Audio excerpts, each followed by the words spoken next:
Hi, my name is Jasmine. I'm a private practice counselor and a life coach at Ignite with my master's in social work.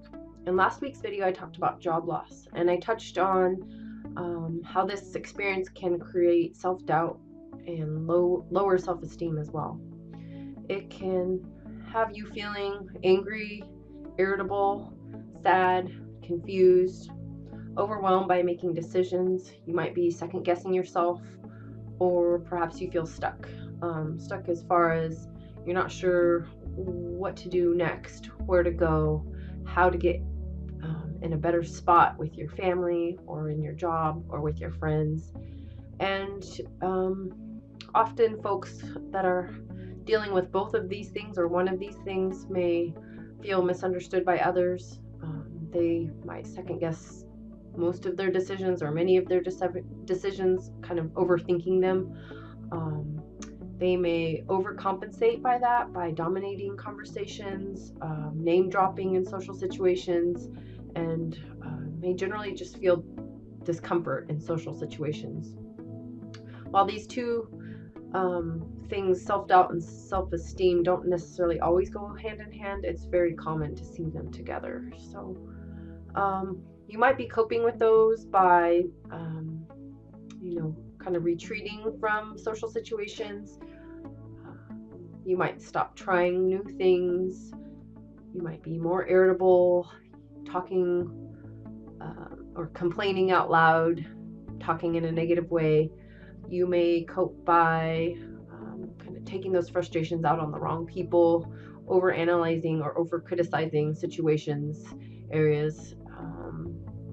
And you just may kind of feel that your happier self is somebody that you're not as familiar with. You might not feel that you even deserve to be happy at this point. So I've got some tips that can help address both of these things, both low self-esteem and self-doubt. And the first is to become aware of that negative self-talk, listening to how you're talking to yourself,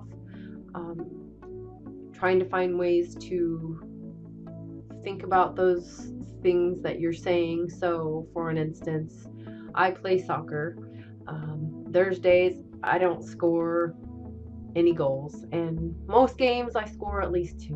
But when I don't score a goal, I might think, gosh, I played my heart out. I was out there. I didn't score a goal. I obviously wasn't paying attention, wasn't making myself available, wasn't talking to my team players. The other flip side of that is, you know what? I played soccer. I was with my team players.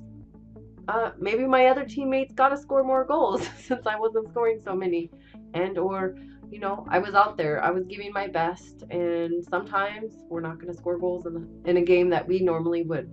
But I was out there. I was part of the team. And it was good exercise. So I probably shouldn't put myself down so hard. A second thing you might try is journaling. What journaling can do is help you get in touch with how the day went.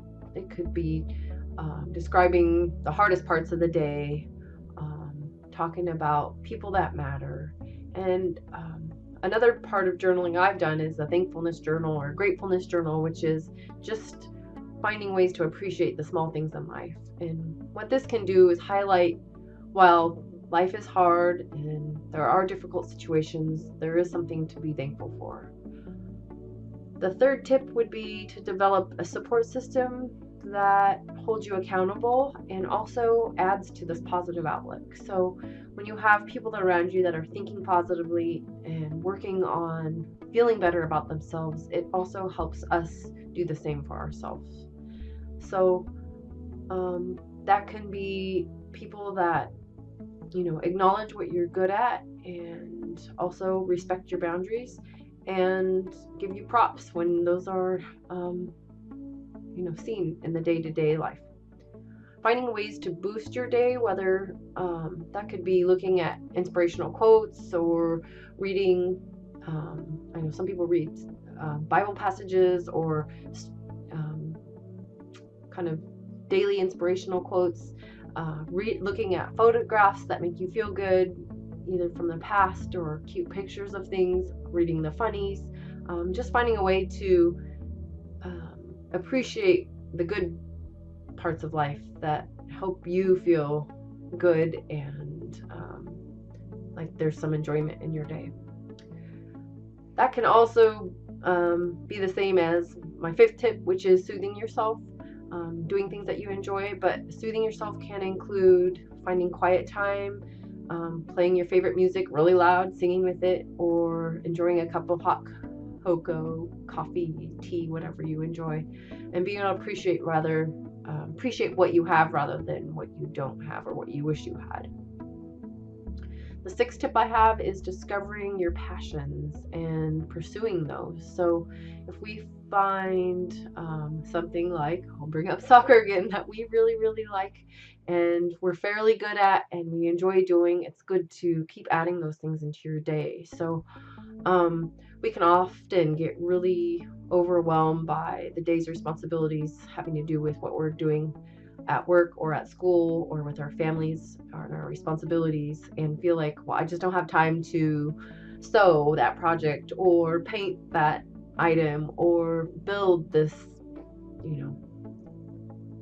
playhouse. And if we don't allow ourselves to do the things we enjoy the things that we're doing even less, and it just makes it harder to get through each day if all we're doing is things that we feel we have to do or are responsible for. The last of those tips is to redefine failure. So, perhaps that is, I didn't get the job I really, really wanted, so I failed at getting that job, but I'm going to keep on trying. And often what we see is things that we really desire, we won't necessarily get there the first time or the second time, but those that keep trying and keep pursuing their dreams can find a way to see success, find a way to reach those dreams. It just might not be exactly the way we had hoped. One of the last things I'd like to talk about is that sense of belonging. So often I think low self-esteem and self-doubt has to do with belonging somewhere. People that have low self-esteem or a lot of negative self-talk may not feel connected to others, and that need to belong is really crucial. So that can be both with your family, with your friends, your colleagues, your community, both the community where you live in and the community of faith that you may belong to, or the larger community as far as your culture, the nation that you live in. Having this sense of belonging is really important as far as feeling like we're accepted and affirmed by people that we value. So working on increasing your self-esteem can improve your attitude, your outlook on life. It can make a difference in your interactions with others, both in your close relationships and in the day-to-day goings on while you're at the grocery store, while you're getting gas. And when you start feeling better about all of these things, your self-esteem does increase as well. So that's it for this week on self-doubt and self-esteem. I hope you'll think about subscribing to this YouTube channel. I'm going to keep trying to update it once a week at least. Please feel free to comment or email joregonrose@yahoo.com. And stay tuned for next week. I'll be talking about how to heal after a suicide attempt. Until then, take care.